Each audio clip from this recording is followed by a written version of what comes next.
घर गई है। अब ठाकुर जी से वो मोर कहता है, कैसी रही दक्षिणा? मोर मैं तुझे कभी भूल नहीं पाऊंगा। मोर पंख लिए अपने मस्तक पर धारण कर लिए, आज तू हमें मिलाया है राधा जी से, अब तुझे हम अपने मस्तक पर धारण करेंगे। और राधा जी से भेंट हो गई। ब्रज की कुमारियां भगवान से प्रार्थना करती हैं। ध्यान देना, ये कथा बड़ी सुंदर है, फिर आपको वहां ले चलते हैं। ब्रज कुमारियां भगवान को पाना चाहती हैं पति के रूप में। हम और आप भगवान को ही तो पाना चाहते हैं। पति तो एक परमात्मा है, उसके सिवाय तो कोई पति ही नहीं है। हम आपको पति के रूप में पाना चाहते हैं। देवी कात्यायनी का व्रत करती हैं। हेमंत प्रथमे माह से देवी कात्यायनी का व्रत करती हैं। कात्यायनी महामाये महायोगिन्नधीश्वरी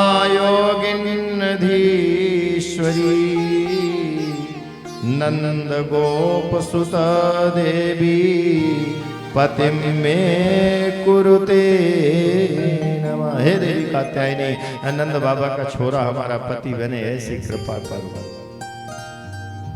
भगवान कहते हैं यदि मुझे पति बनाना चाहते हो तो वासना को छोड़ना पड़ेगा। भगवान ने एक लीला किया, सब देखना, ये है अमृत। समय तो नहीं था, नहीं इसको आगे कल करते, पर ये बताना जरूरी है अमृत, लेकिन लोग उसको जहर बना के पीते हैं। रास लीला को चीर हरण की कथा है। भगवान कहते हैं मुझसे मिलना है तो वासना छोड़ना पड़ेगा।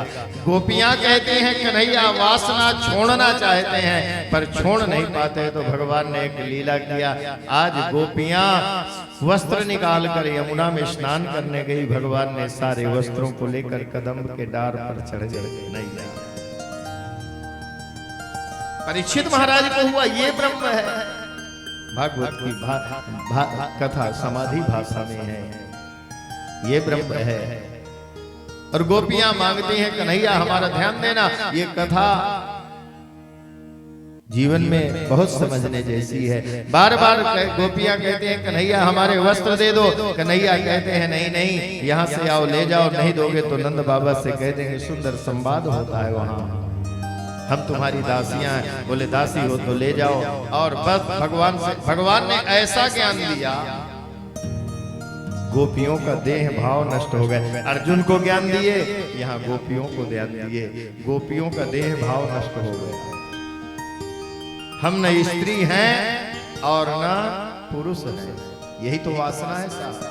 ब्रह्म कहता है मैं माया के आवरण से जब निरावरण होता हूँ प्यारे, और जीव जब वासना से निरावरण होता है तब जीव और शिव की एकता होती है, तभी उसका मिलन होता है।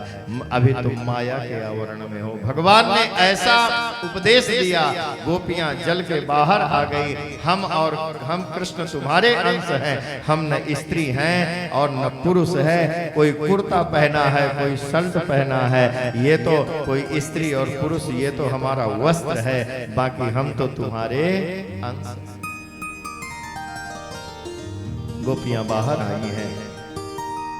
भगवान ने कौन से वस्त्र का हरण किया? वासना रूपी वस्त्र का। वासना, सब वासना इतनी प्रबल है, छूटती ही नहीं है। छोड़ना सब चाहते हैं लेकिन छूटती नहीं है। गोपियां कहती हैं कन्हैया वासना हम छोड़ना चाहते हैं लेकिन छोड़ नहीं पाते, ऐसा करना, तू ही हमारी वासना का हरण करने। भगवान वही वस्त्रों का हरण किए।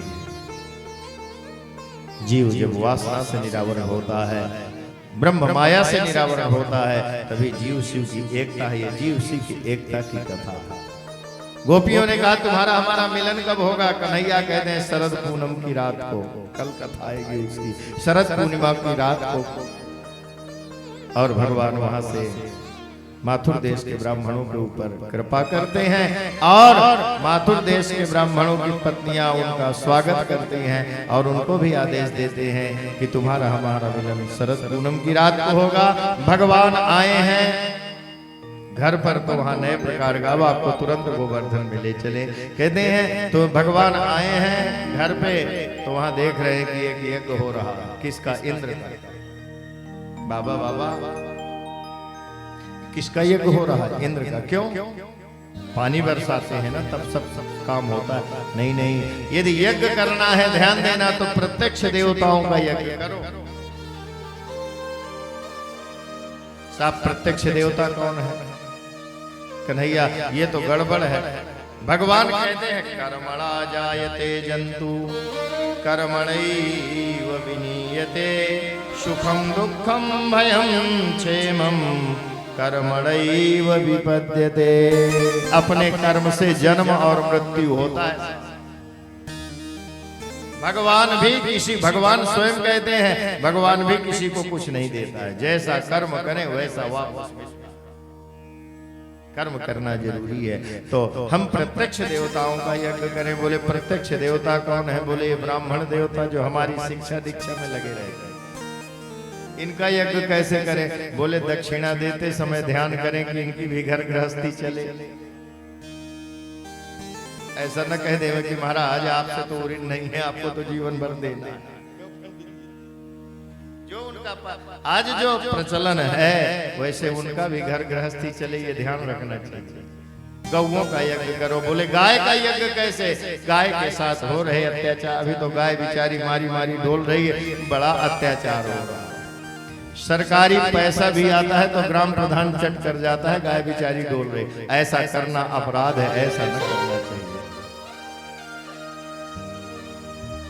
हमारी जवाबदारी भी सरकार लिया है, पैसे आते हैं। और बड़े मजे की बात है, गांव में तो विरोध भी कोई नहीं करता, हमारी दुश्मनी क्यों हो?